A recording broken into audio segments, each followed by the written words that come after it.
Manchester United Football Club, man. Oh my God, boys. I don't really know what this intro is, man, to be honest. But we are. Listen, I'm not going to go overboard, right? Everyone's saying relegation. We cannot be getting relegated, right? Nobody's too good to get relegated. If you don't pick up as much points as 17 other teams, boys, then you're getting relegated. That's the reality. And right now, Manchester United are in a situation where it's hard to see when we next win a game because we've just lost to Newcastle there last night at the time of recording this. It'll be 2 days when you boys see this video. You'll get on a Wednesday. But, yeah, I am really, really struggling to see where our next points come from. Yes, boys, welcome back to the FK Sports channel, man. How are we all doing today? I know I'm not doing too good, man. It's the day after the night before, man, where Manchester United got smacked 2-0 by Newcastle. And 2-0 is going easy on us, boys. To be honest, that's a kind result considering what it could have been. I mean, it could have been 4 or 5 in the first half. If it was 5-0 up, if Newcastle were 5-0 up at half time, I don't think any of us could have had a complaint, man. We were better in the second half. That's maybe a little bit due to the players, obviously, maybe curring in the second half. Maybe they didn't cur in the first half. Actually putting a bit of effort in for a change. Obviously, the change, Mainu. I don't know why Amorim didn't start Mainu. I am baffled by that one because he came on in 30 minutes in anyway. Eriksen and Casemiro versus Joelinton, Tonali and Bruno Guimaraes. I mean, there's only one winner, man. We were always going to get outrun and outfought in that midfield, man. And that's exactly what happened. First half, as I say, Newcastle had any amount of chances they wanted and they could have had any amount of goals they wanted. There was just an onslaught on our goal, especially for the first half an hour. Obviously, Zirkzee got subbed off. Listen, the Zirkzee thing for me, the media is going to make a big deal out of it, of course. That's brilliant. You know, that's just feeding the media, man. That's what we shouldn't be doing. But they'll feed on anything. That's the twats that they are. But the Zirkzee thing for me. Listen, I am not rating Zirkzee. I'm not. I know a lot of fans don't rate him. But it is too early days anyway. You know, he's only been here since the summer. So for me, some people might say, you know, Jack, no, I reckon, you know, I've seen enough of him already. He's not going to be a United quality player. Get rid of him. You know, he's not good enough. Maybe you're right, but he's certainly not the only one. He, you know, I didn't like that last night. I really didn't like that last night, man. Listen, we deserve better as fans, man. We deserve better. And as I said in one of the last videos on the channel, I think it was yesterday's video on the Rashford situation, like, you know, 70,000 fans packing Old Trafford every single home game, man. And we just don't get anywhere near the effort level from 90% of our squad. Yes, barring a few, there's a few names in that team sheet, you know, you think, right, maybe even if they underperform, because most players are underperforming right now, you know, it goes without saying, but maybe a couple will at least give you maximum effort, right, and you can go, right, well, at least they're doing that. But most of the squad aren't even doing that at the minute, man. The body language is off, you go down, the heads drop, and yeah, I mean, it just, at this point, it looks, you know, as I said earlier with Amorim, right? I'm loving Amorim, by the way. And it's so weird to see all our fans pretty much at the same with Amorim, right? You know, we're singing his name even when we're losing and fully backing him, man. And that's what we need to do. Because for me, he's the right guy in a shit situation, man. You know, I've always backed our manager when we bring them in, whether it's Jose, Ole, Ten Hag, whoever it is. But for the first time in ages, and listen, Amorim's points tally, what is it? 8 games managed and 7 points. Like, going off that, there's been certainly no manager bounce. But I'm really glad there hasn't been, because it just shows up this squad and these set of players for what they are. This guy, for me, he's doing things his way, and he speaks so well as well, and he's doing things his way. He's not taking any shit. He's doing things other managers aren't, whereby player power isn't becoming a thing in the club. He's not letting that fester. You know, if he starts letting, you know, Rashford, obviously, I wouldn't say he's been a scapegoat, but he's been the example set where he's been sidelined out of the team for 4 games.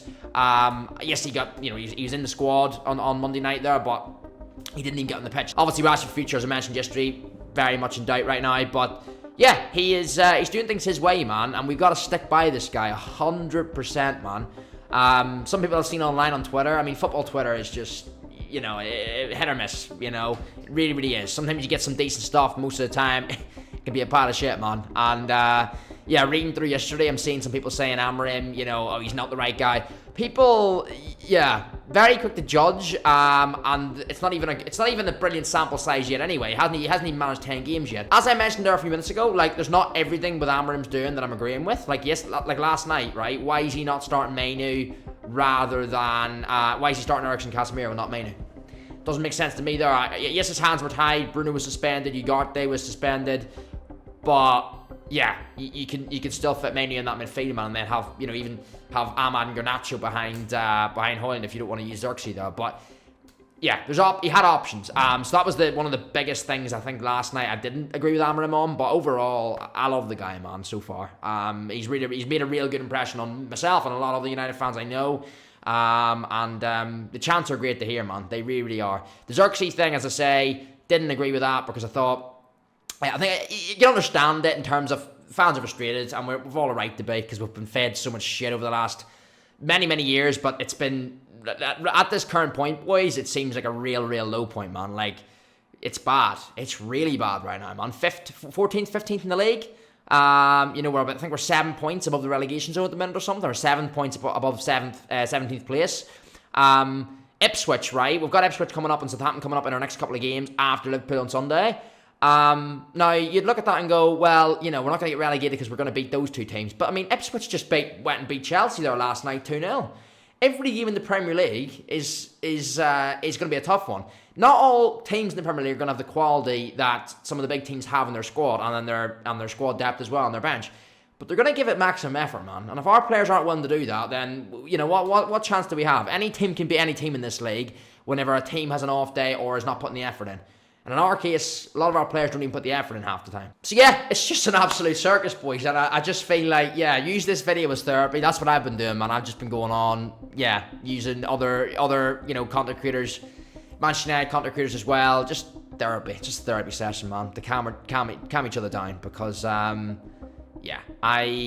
not one to go, start raving and shouting. There's no point in doing that, man. It's nothing new. We've experienced this way before, boys. We've seen this movie many, many times, man, where, the players are what they are. And the only difference is this time there's been no manager bounce, which, as I said earlier, it shows with these players. It shows the true colours down them early on, which is nearly a better thing, rather than, papering over the cracks, giving them a manager bounce for 3 months, like under Ollie, and then it all goes to shit after that. Yeah, we don't want that. And that's the best thing, I guess. The fact that now, despite our awful league position, despite, pretty much, eventually we're going to have nothing to play for this season because Arsenal, we've got in the cup in a few weeks.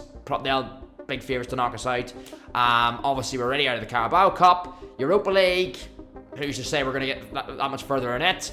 And obviously then with the league, well, yeah, the thing with the league is this year, you win a couple of games, you can climb a lot of places. But eventually, if we keep the way we are, the form we are, we'll be trying to win a game to stay above the relegation zone. So, I don't think, listen, we're not going to get relegated. I really, really, really can't see that happening. But the fact that I'm even saying that, boys, I mean, how far have we fallen, man? I'm 22, man. The last time we won the league, I was 12, right? 10 years ago. It is madness, man. 11 or 12, in fact. It's madness. And I've been so far off it ever since. And it pains me to say it, boys, just with the way the whole situation at the club is, man. The Ineos, Sir Jim Ratcliffe, that aspect of things as well. I can make another full video on that as well. It's just tiring, and more tiring, man, to talk about. So many issues, boys. You could write a book on it, or you could make a video on it, like I'm doing here. But I despair, man. It's gonna be a very, very painful second half of the season, I think, boys. But as I say, we've got to back Amorim, man. That's the one thing, 100% I am saying. And I know many fans will agree with that and do that, because for me, from what I'm at the short spell at the club so far, from what I've seen with him, he is the one thing in this club that's a positive right now. He is trying to work his way through all this shit that's been dealt, the cards that have been dealt to him, and he's as I say, he feels like he's fighting a losing battle at times, but he's just got to keep plowing through, man. And we're going to back him 100%, and I believe the majority of our fan base will follow along with that, man, because I think it's. What else do we have? Man? For me, as I say, Amorim, he's the right coach, man. He's the right coach, just in a absolutely shit situation, pretty much. And that's why I'm actually glad that there was no manager bounce when he came in. We drew 1-1 with Ipswich in that first game, and it really just showed instantly to him, first game as a manager of Manchester United, what he's dealing with here. And I'm seeing some people saying about changing information. Nah, we can't be doing that. Because if we go and do that, then the players win. It's the formation and all that there that the players can't deal with. Players have to adapt, man. The reason we brought this guy in was to do things his way, and he's doing that. So he's got to just filter out the shit that aren't good enough, keep the 4, 5, 6, if we've even got that many, players that he can really, really trust and that he thinks are good enough to take us forward, and add around that, man. And I do believe fans will be patient with him. I really, really do. Despite the on-field performances and the results we've been picking up, besides that, and of course that's the most important thing, but when you look a little bit deeper than just, face value on the results, you look and you go, yeah, this guy knows what he's doing, man. And it's just a matter of time before things click in. If he gets the help that he needs. It's not as if Amorim's coming to the end of his tenure, boys. He's been here 2 or 3 years like Ten Hag was, and the players are thinking, you know what, we'll just down tools for another couple of weeks and he'll be gone. Can't do that anymore because he's only just in. So the players can keep performing shit for the next couple of months they want, and not be putting much effort in. But Amorim's going nowhere, man. Amorim's going nowhere. The fans love him, and that's why I'm liking him. He sees instantly from that first game at Ipswich what the issues are and what he has to deal with. But yeah, he's seen it firsthand ever since that first game at Ipswich, where he knows what he's dealing with, man. And that's a good thing. Because he's in a position of strength, boys, in my opinion, where he's no risk of losing his job. The results have been awful, but he's only just came into the club. He came, November? Mid-November, wasn't it, he came? So, yeah, he's literally been here just over a month. So, yeah, we'll be sticking with him. And as I say, the players can't just down tools on him and expect him to be sacked and move on. That ain't happening. So, yeah, let me know your boys' thoughts, man. Manchester United is an absolute shit show right now. The title of the video says, can we get relegated? Maybe some of you boys think we will. Let us know in the comments, man. And if you're a rival fan here to take the piss, listen, we welcome you with open arms, man. Listen, I'd be doing the same. If it was roles reverse and we were top of the league and Liverpool were in this situation, I'd be doing the same. City fans I'm sure will stay quiet. And obviously, yeah, if you're an Arsenal fan, Chelsea fan, let us know as well. Obviously, if you're a Manchester United fan, get in the comments. But also, if you're a neutral fan or a rival fan, looking in at this absolute shit show, man. What we thinking? Get in the comments, let me know. Of course, drop a like on the video if you've enjoyed it, boys. Just felt good to get that off my chest, man. So, if anyone takes this as therapy, Manchester United fan to Manchester United fan, stick together, boys. It's all we've got, man. It's all we've got. Of course, subscribe if you're new to the channel. Really, really appreciate that as well. We're aiming towards that 500 subscribers over here on FK Sports. And until the next one, boys, I'll see you all very soon. Peace out.